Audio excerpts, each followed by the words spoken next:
Est-ce que chez vous, au sous-sol, il y a une odeur? Vous savez, une odeur de cave, parce que c'est commun et c'est souvent accepté qu'au sous-sol, ça doit sentir mauvais, ça sent la cave.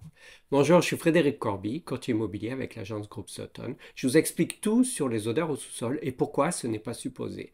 Alors, même si c'est répandu et même si c'est accepté par la plupart des propriétaires ou par tout le monde, en fait, non, le sous-sol n'est pas supposé avoir une odeur. Alors, souvent, c'est une odeur de moisissure, c'est une odeur de renfermé. Il peut y avoir aussi l'apparition de taches au plafond. Il peut y avoir aussi comme ce sont des champignons, les moisissures, c'est-à-dire des petites taches noires qui apparaissent dans le coin des murs ou le coin du plafond ou même derrière les meubles. Non, ce n'est pas supposé. Je vous en explique la cause.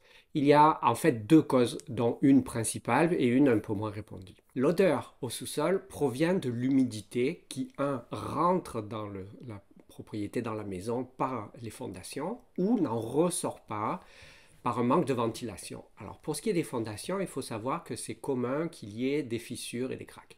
L'origine, c'est que le sol peut bouger, surtout au Québec avec le gel et le dégel. Donc les fondations sont amenées à bouger légèrement et donc en bougeant à craquer un peu. Je dis un peu, parce que quand on peut passer le doigt dans la fissure, là c'est vraiment grave. Mais sinon, on peut observer des fissures et c'est pour ça qu'à chaque printemps et à chaque automne, c'est intéressant et c'est vraiment important de faire le tour de la propriété et de vérifier les fondations.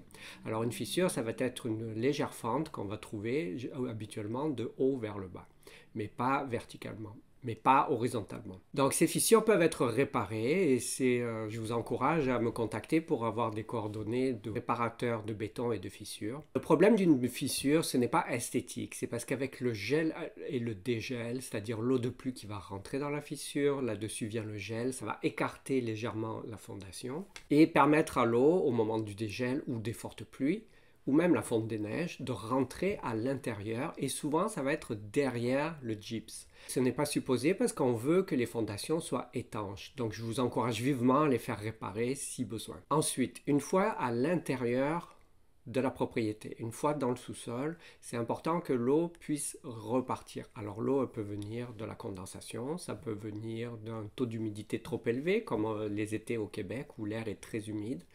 C'est important que ce soit bien ventilé. Donc d'une part que l'eau ne rentre pas par les fondations, mais d'autre part que ce soit ventilé, par exemple avec une ventilation mécanique contrôlée, c'est-à-dire comme un ventilateur de salle de bain. Ça permet une meilleure aération, ça peut être aussi avec un échangeur d'air, et ça c'est la meilleure des solutions.